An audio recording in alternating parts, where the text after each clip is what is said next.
Hey guys, welcome to Pistons Talk Postgame Show. Hope you guys are having a great night. Probably not after that overtime loss. We have a lot to get into with this game. So let's get into it. If you are new here, what we do on these post-game live reaction shows is we go over the quarters. I take notes during the game. We'll go over some key points of why I feel that your Detroit Pistons lost tonight's game. And then after I'm done talking about the quarters, what we do here is we go to comments and questions about the game and should be on for maybe 35, 40 minutes at the most. Kind of depends how active you guys are in the chat if you're watching live on YouTube right now. But let's get into this game. So, I think what I saw very, very early in this game was the officiating and how early Jaden Ivey and Malik Beasley got fouls. Both of them had two fouls each within the first 4 minutes of the game. The way this game was officiated in terms of just defending, the referees did not give either team a whole lot of leeway of just trying to play defense. Really hurt not having Jaden Ivey or Malik Beasley, out there for that matter. Cade Cunningham played all 12 minutes into the first quarter. We'll kind of get into him and like what happened with him and his injury a little bit later, but foul trouble was really, really early. Couldn't really guard LaMelo Ball. He had a phenomenal game tonight. There were parts of the game where it just looked like he couldn't miss. They just couldn't guard him without following. He's just so shifty. The way he can get into the lane, the way he can just pull up from 30 feet, and it seems like every shot with him tonight, I thought it was going to go in. But he's such a hard player to guard, and he's just having a breakout year. And another thing I wrote down in the first quarter, and it's kind of a theme what we saw last game with your Pistons is closing out on shooters and closing out on shooters on the 3-point line. Um, the Hornets had a hell of a game shooting from the perimeter, and they're one of the better teams in the NBA at making threes in terms of just raw percentage. You have to close out on 3-point shots. I mean, I felt like I was watching just a loop of the Bulls game with the Hornets game tonight. The way we closed out defensively on their shooters, I wasn't really happy with it. I don't think you guys are probably happy with the defensive effort as a whole tonight, outside of maybe the fourth quarter. But I really thought the second unit of Ron Holland, Isaiah Stewart, Wendell Moore, and Simone Fontecchio really started to generate offense for us later in the first quarter. But the end of the first quarter, the Hornets dropped 33 points and the Pistons scored 27. So that was the score after the first. Transitioning into the second, Malik Beasley started heating up, and it was so needed. He's just been one of those players where I've just been really impressed with. Obviously, down the stretch, he had a chance to win the game. But in the second quarter, he really started heating up. Ivy picked up his third foul at the 6-minute mark. He just had a really, really tough time guarding LaMelo Ball tonight, and LaMelo Ball definitely took full advantage of that. Cade looked to be more aggressive in the third quarter. Seemed like he was forcing it a little bit at times, but there was really no one out there that looked like they really wanted to step up outside of maybe Tobias Harris tonight and Cade Cunningham, but offensively, I should say. So, Cade started, looking for a shot, trying to get the Pistons back into this game, trying to get it within reach. I thought Isaiah Stewart really helped the Pistons just with energy because I thought defensively, Jalen Duren, I think, was a little frustrated tonight. He kept getting ripped out of the game, and I think JB kept ripping him out because of the effort. Defensively, just was not there. Isaiah Stewart came in and kind of calmed the Pistons down the last 4 minutes of the game. So to go into halftime, Charlotte dropped 63 points on your Detroit Pistons, and we dropped 59. So halftime, 63-59 to the Charlotte Hornets. Going into the third quarter, I don't know what happened to Tobias. It looked like, I don't know if he landed on his ankle wrong or someone jumped on it, but he was out for a little bit, went to the locker room. Same with Tim Hardaway Jr. I didn't really see Tim Hardaway Jr. I don't know if he got hurt as well. But both of those guys, they're very crucial. Obviously, Tobias did come back, but the energy coming out of halftime was just non-existent, you guys. It was really low energy. I would have expected a little bit more given they just had 2 days off. Um, Obviously, they had uh Tuesday, Wednesday off after playing so many games, but I was really disappointed with just the way we came out of this game, especially coming out of halftime. I would have thought they brought a little bit more energy. LaMelo just went on just a crazy scoring stretch. There was one three that he hit damn near from the logo. It was just like a prayer and it went in. He just has games like that where it seems like he can't miss from the perimeter, but he was going crazy. And I thought the turnovers in the third really hurt us. To end the third quarter, Charlotte had 93, the Pistons had 79. Now, I thought the fourth quarter, I wish we would have came out with the energy and the intent we did in the fourth quarter. Like if we would have played with that type of energy, for the first, second, and third quarter, and the fourth possibly, we probably win this basketball game, even with the turnovers tonight. This was a very high turnover game. I believe they had 19 tonight. Um, but the vets started hitting shots. We started getting stops, and we came back from being down as much as 20 points. We do tie the game, have a chance to actually win the game. Malik Beasley has a shot, rims out. He gets the offensive rebound, then he just can't get the ball to go into the basket. So we go into overtime, 109, 109. Cade didn't play in overtime, obviously. He landed on his tailbone. I believe the Pistons PR Twitter account said it was a hip injury. Looked really painful. He was going up for a shot in the fourth, landed very awkwardly. Hope everything's okay. We'll probably get a better indication probably tomorrow evening how severe that injury is. Um, but it was really hard to watch. LaMelo fouled out very early in overtime too, but it really didn't matter. Brandon Miller just went berserk, hitting deep three pointers on catch and shoot. He just looked like a guy that is 1B to LaMelo Ball out there. But your Pistons do lose to the Charlotte Hornets again, 123 to 121. I don't know what it is about Detroit playing the Hornets. They just have our number. I mean, this is like going back to like Kimball Walker days with the Charlotte Hornets. Something about playing Charlotte and Detroit. The games are down to the wire. They're very entertaining. They're nerve wracking. Give me palpitations every time I watch a Charlotte Hornets game. But man, like that was such an entertaining game from start to finish. It was a very sloppy game by the Pistons. We're going to take a short break, you guys. And then after we are back from our short break, we are going to get into questions and comments. So we will be right back real quick.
Okay, you guys, we are back. This is the part of the podcast where it is all about you guys. Any comments or questions or just overall thoughts about your Detroit Pistons? We're going to go to a few that I starred during that commercial break. So this comes from Ryan P. He's got the first comment of the night with your Detroit Pistons losing 123 and 121 in overtime to the Detroit Pistons. He says, I almost threw up. We had another game with no off ball movement and lack of motion, energy on offense, stagnant, lazy on defense to start, didn't guard threes to even start the game, and Cade's hurt.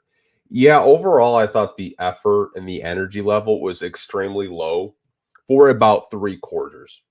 I thought they just came out really lackadaisical. Like there was no energy, no effort, no closeout on three pointers. Ryan, I agree with you.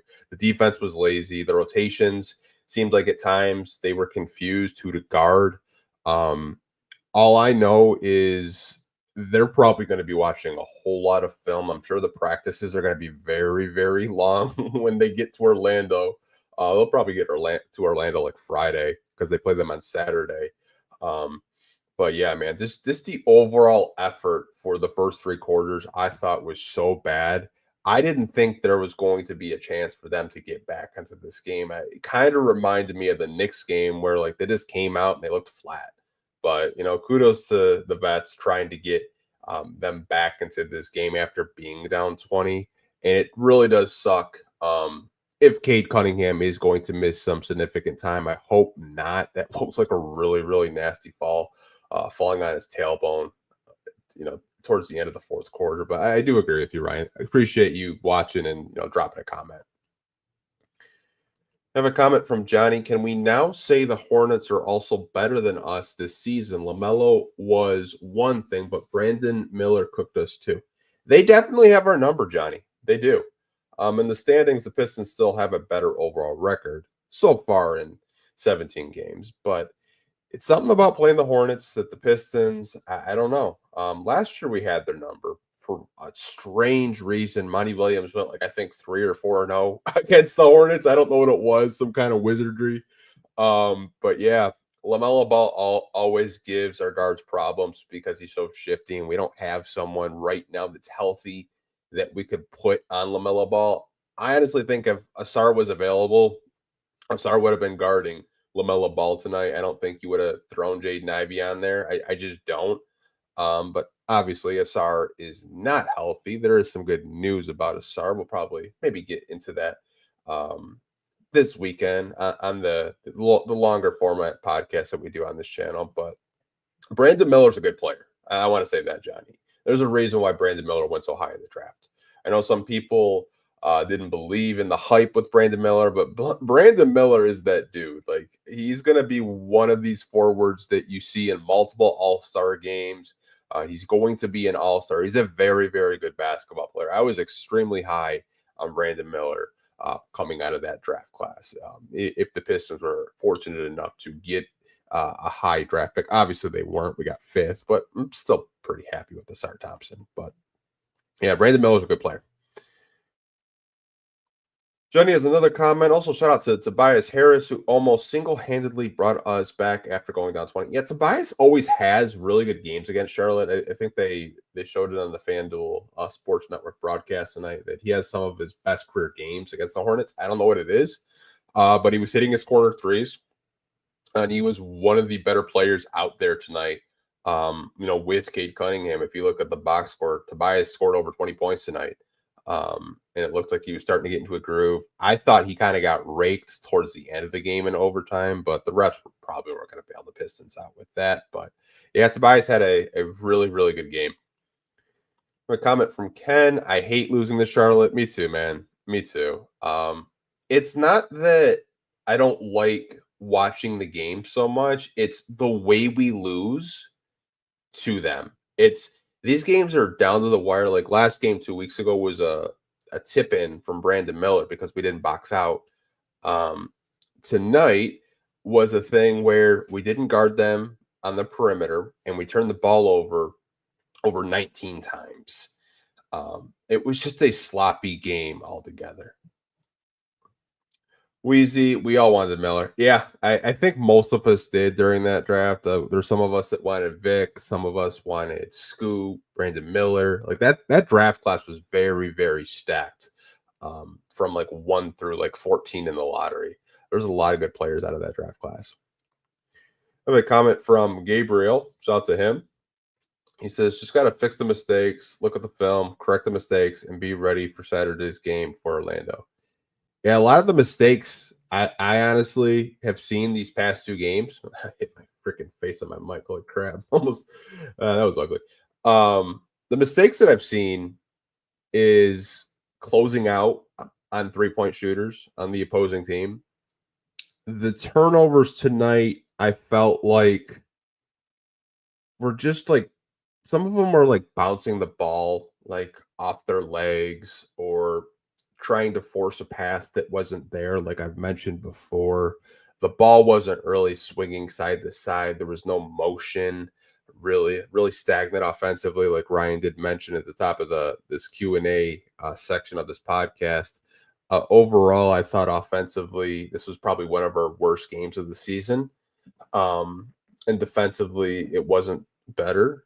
I thought, through 17 games, we've been pretty good defensively. And this was a really, really bad basketball game from both sides of the floor. But if I'm JB, I might burn the tape personally because that's not a game where you actually want to watch it.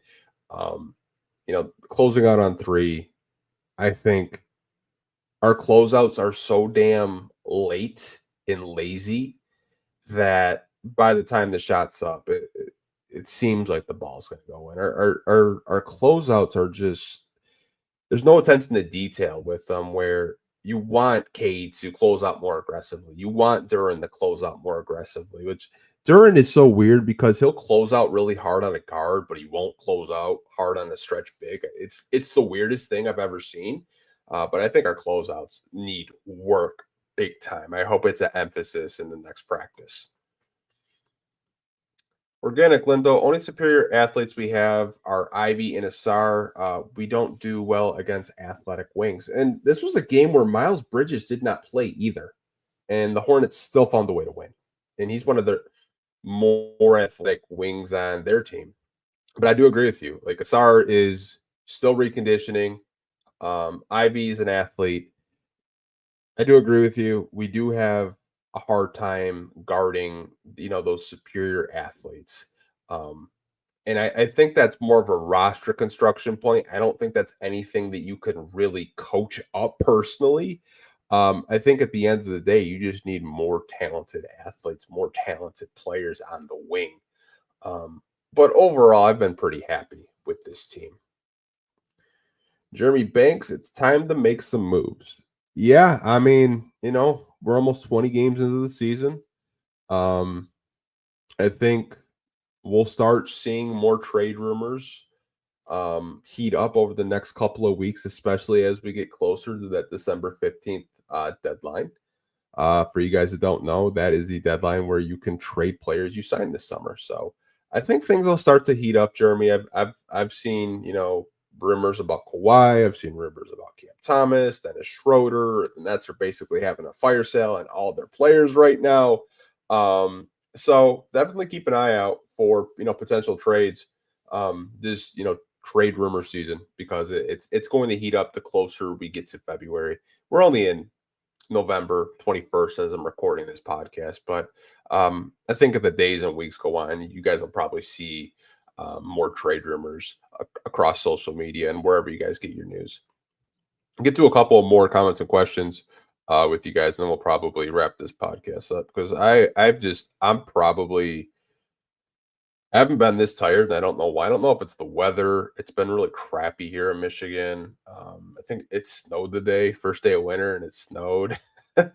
I don't even know.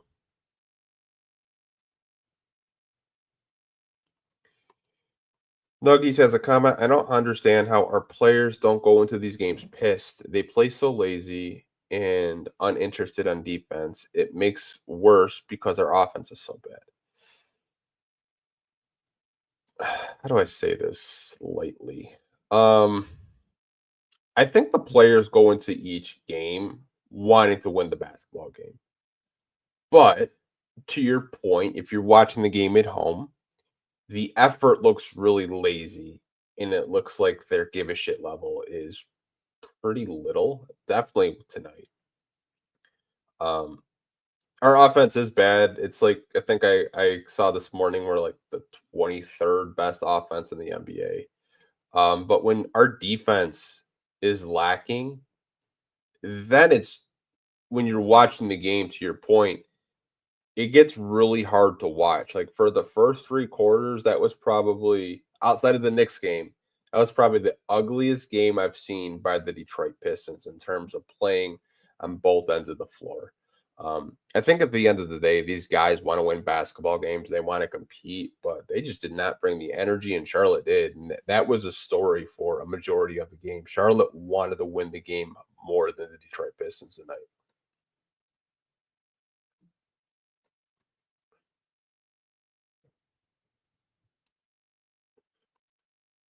Everyone says that Dern is young. What does that have to do with low intangibles, consistent effort, no offensive improvement, and worse hands than ever? See, I was having a conversation with someone about this because with the Chicago game, I felt like I went a little light on him. I probably should have gone a little bit more aggressive, maybe hold him more accountable. But there was clear instances tonight that the effort defensively just wasn't there, and that's why JB ripped him out of the game for Isaiah Stewart. And you're starting to see a pattern. JB does not let Duran just stay out there making mistake after mistake after mistake. It didn't really seem like he woke up until the fourth quarter offensively. Now, I know some people have pointed out that Duran has been pouting this year because he's not getting the touches that he got last year. I think he developed some bad habits under Monty Williams last year. And I think this coaching staff is trying to erase those bad habits that he did develop, especially in the defensive end of the floor. There are times where it seems like he's not even paying attention, but there are other times where he's trying defensively, but it's just not consistent yet. The young excuse, I think, is more of fans being worried of giving up on a player that has some potential and biting us in the ass. I think that's where the young excuse maybe comes in because he's 21 years old. But the effort the past 2 years defensively, to your point, organic, um, it's just not excusable, and that's why you've seen Coach JB Bickerstaff go to Isaiah Stewart, say, "Hey, check in. He's not giving effort. I need someone that's going to go in there, set the tone defensively for us, and give us effort." And wouldn't surprise me if you see a lineup change. Would not surprise me in the slightest if you see Isaiah Stewart start over Jalen Duren. It just wouldn't surprise me. You just can't keep having games where you're not focused defensively or you're just not even paying attention on certain possessions. I think that's where the young excuse comes in. It's more Pistons fans having PTSD with draft picks that we've given up on before, and they trade them somewhere and they pop off like a Middleton, for example, a Dinwiddie to an extent.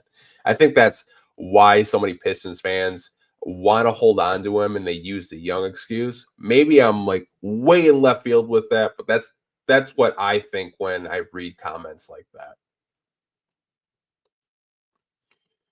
Ivy got hacked a couple of times and got no calls. Yeah, I don't know what play it was. He got some contact and he made the bucket in overtime. I don't know what the score was at that time. I think we were down a couple of points, but I felt like that was enough contact to go to the free throw line, make it a 3-point play, but it wasn't. We've talked about officiating on this podcast. I feel like every other game officiating has been really, really bad. Not just for the Detroit Pistons, but overall league wide across the NBA. I felt like the officiating this year was worse than it was last season. I don't know how that's possible. They need to get better at it at the end of the day. Duran is Drummond, but faster, more athletic. They rebound. They are sneaky good passers, pretty good offensively, but that's about it. See, I disagree with that because I think Drummond, during his peak in Detroit, was way faster than Duran. Drummond, if you guys remember, would guard on the perimeter, would play the passing lanes. Drummond was a lot more athletic than Jalen Duren is, and that might be a hot take for you guys watching, but I watched Andre Drummond from his rookie year until he got traded to the Cavs.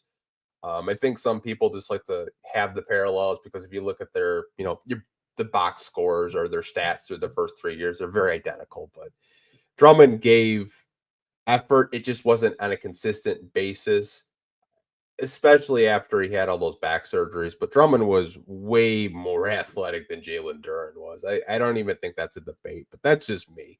I know some people try to compare the two, but I honestly think Duren's a little bit slower than Andre Drummond is.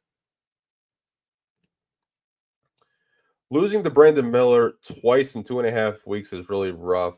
With that said, Jaden Ivey is that dude officially. Yeah, Mr. Ray, it really is. Like, he was a guy that I really, really wanted the Pistons to be fortunate enough to draft, but obviously the ping pong balls weren't in favor of your Pistons because we got fifth. But yeah, man, he's going to be a good player. Jaden Ivey, he struggled obviously with the foul trouble tonight, but down the stretch of that game, he really tried to get the Pistons this win tonight. Obviously, who knows what happens if they tip that ball back in and we win in overtime, how our feeling is and what we're talking about if we possibly beat the Hornets. But yeah, I felt like, Jaden Ivey has gotten so much better this season, just on both ends of the floor.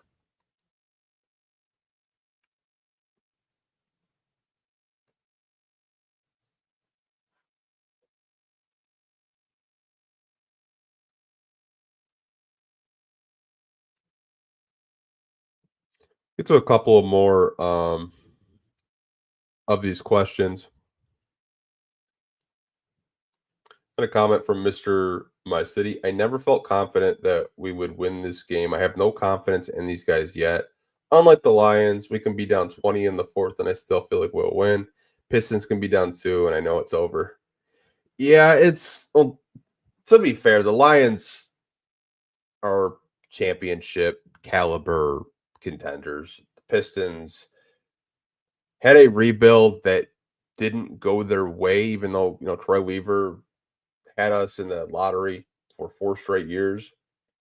But we're seeing year one of a general manager, a president of basketball ops, and Trajan Langdon come in, identify what the team needs is with shooting. And I think he's done a pretty good job. 7-10 in the first 17 games. I'm pretty pleased with it. These last 2 games have been really bad defensively, especially closing out on 3-point shooters. But I'm not really going to, jump off a ledge and wave the white flag and say the season is a loss. I think there are going to be a lot of growing pains this season because this team is incredibly young and they haven't really learned how to actually close out basketball games, how to win basketball games. They're already at the halfway mark of what they won last year. They won 14 games last year. They're at 7 right now. I think nights like tonight, the Charlotte game and the Chicago game probably don't have you feeling good about the Pistons of the way they played as of late. But I'm not really willing to, wave the white flag. Like the Lions are in a whole different stratosphere right now in terms of where they're at, in terms of how they started and how they got there. The Pistons just had a mismanagement from top to bottom with their GM. And it's really unfair to try to compare the two.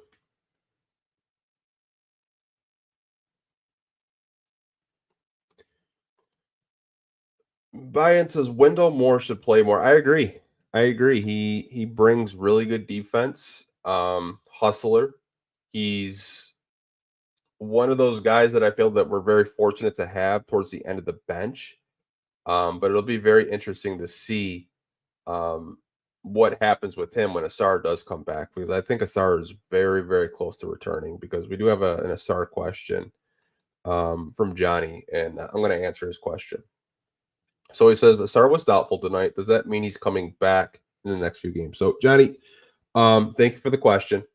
So, Asar Thompson this week, I believe it was the 19th of November, a couple days ago, got assigned to the Motor City Cruise, the Pistons G League team. Now, this was the first time that he's got sent down to the G League and then recalled up to the Detroit Pistons. So that means that they're up his conditioning. That means that the fact that he went from out to doubtful means he's getting closer to returning to action and playing basketball for the Detroit Pistons. It's such a good sign. We talked about it last week on the podcast with Wes and Blake that a player that had blood clots, Christian Coloco, was out for over a month after he got cleared. Asar got cleared last week, and he's already ramping up his conditioning. I don't really know when he's going to play. It might be next week, maybe, but it is a very, very good sign that the Pistons sent him down to the G League to get extra reps and extra work with those guys down there. And I think Asar Thompson just adds another layer to this team in terms of having an athlete, a defender, good rim protector, good rebounder, just a ultimate glue guy, if you will. But Asar is getting very close to returning, Johnny. Thank you for the question, man. I appreciate it.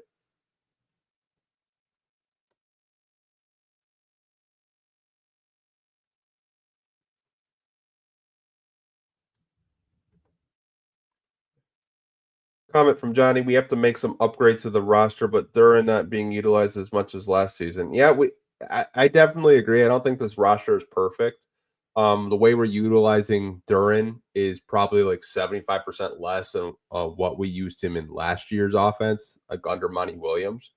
And I think that's his philosophy with JB Bickerstaff. He obviously thinks very highly of Jalen Duran, but he wants him to be a better communicator defensively. He wants him to be more active.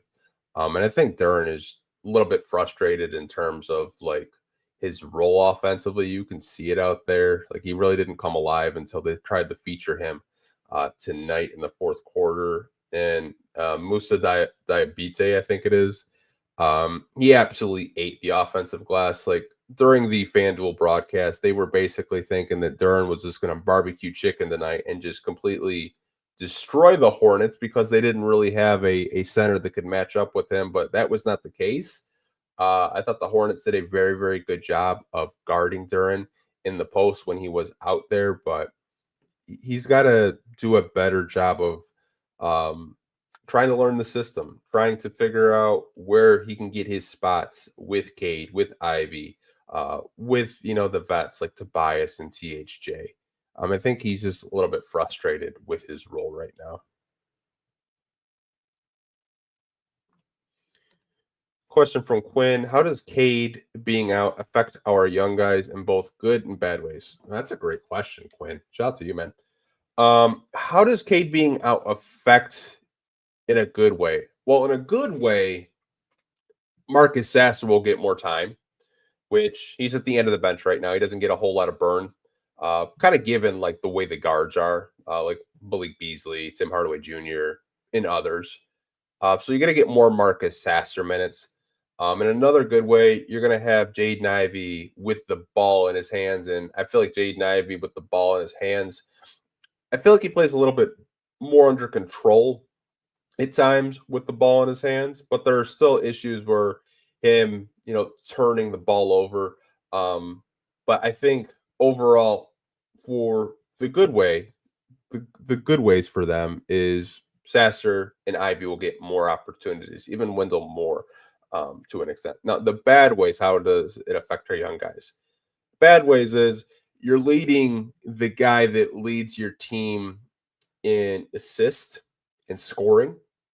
So if Cade is out for, let's just say, a longer period of time with an injury, I think the offense is going to be affected. But overall, I think it would affect the Pistons more if Cade was out than him being on the floor with those guys. Because at the end of the day, the team is a lot better when Cade is on the floor. But thank you for the question, Quinn. That was a really good one.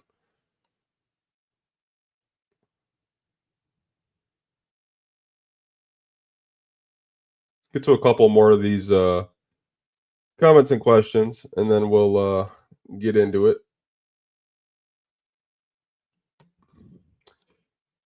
Rep says, "Why is our offense such a struggle?" I think at times there's no motion. At times when I'm watching the game, it's a lot of isolations. We force passes in clogged lanes where the teams are just doubling our players. At times, our ball handlers are getting double teams because that's the scouting report. If you double team them, they're probably going to turn the ball over. Um, I think our offense right now is still learning JB Bickerstaff's system, um, but you've seen glimpses of it being better. But these past two games, it's looked atrocious. Like offensively, it's looked really, really bad.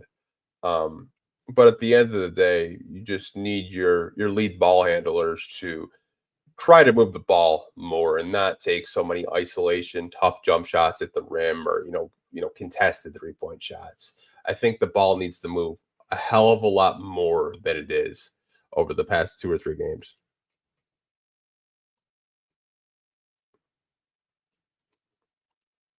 A question from is more above Sasser in the depth chart now, or is that just the one game situation? I think it's just the one game situation, depending on matchups. Um, I think when you look at Wendell Moore, he's a little bit bigger in terms of height and weight with Marcus Sasser, and I think they're just completely different players. Um, Wendell Moore is more of like I compared him to like a Bruce Brown light, if you will.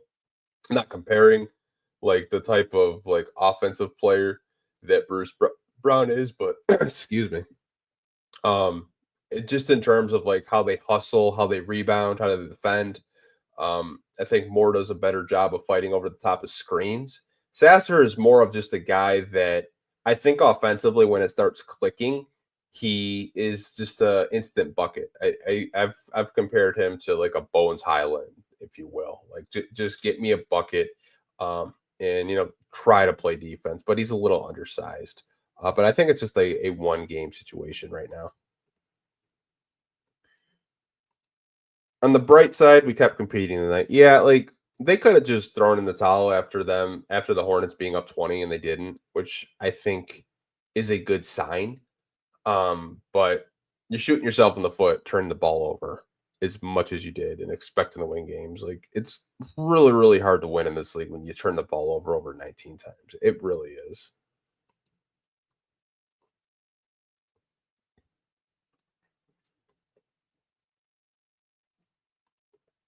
Stewart is outplaying Duran, but we need a starting center better than Stu. I agree. I agree.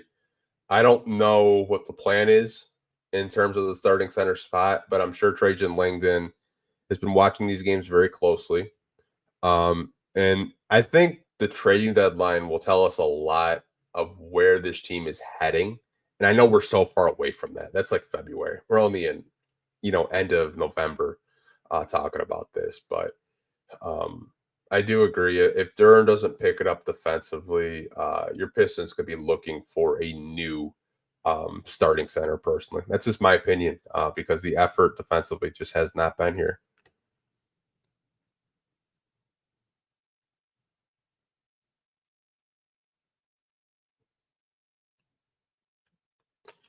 Any market for Tim Hardaway Jr. and Simone Fonseca? Absolutely, absolutely.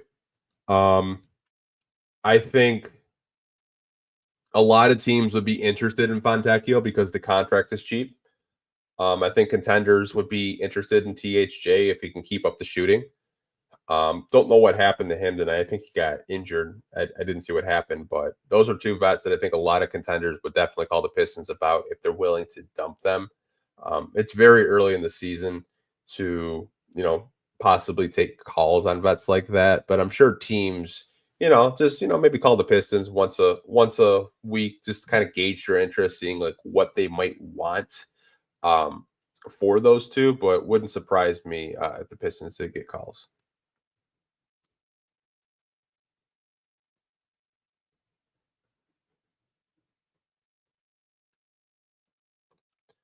Beasley should start. I agree. It wouldn't surprise me if I you saw Malik Beasley start over Tim Hardaway Jr. if he is injured again. I feel like he can either start or come off the bench in certain situations.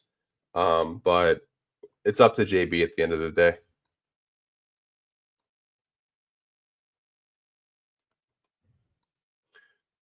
A comment from Ryan. I was hoping Bebop Paul might have gotten minutes tonight. Yeah, same here. It's kind of weird that he hasn't really gotten a whole lot of playing time, and I didn't really expect him to be a third string center. I thought he would have um, at least challenged to get more minutes, but at the end of the day, he's a third string center in case we do have an injury to either Jalen Duren or Isaiah Stewart. But really intrigued to see what they do with him long term. I don't really know what the plans are, but wouldn't hurt to throw him out there tonight when you're losing down by 20. But hey, it's neither here or there. Stewart is nice off the bench. Duren just needs to wake up. I agree. Stewart has probably been one of the Pistons' best defenders this season. He's been really, really good. Um, but to your point, yeah, Jalen Duren does need to wake up. He needs to block in defensively. He really does. Um, just the effort these past 3 games, I haven't been pleased with. I'm sure the coaching staff is probably going to get on his ass because you just can't have games where you're just lapsing defensively, not paying attention. Um, but I do agree with you. Stewart has been really key for this team. Coming off the bench, um, and just taking the challenge of protecting the rim, taking the challenge, switching defensively, being a communicator out there and a leader out there for this team. Jalen Duren does need to put better games together because it's been a really rough stretch for him this season. But I'm going to wrap up this podcast, you guys. Appreciate you guys watching for the last 40 or so minutes. We will see you guys on Saturday immediately after the Detroit Pistons and Orlando Magic game. That should be a very heated game. But appreciate you guys watching. See you guys on Saturday. Take care.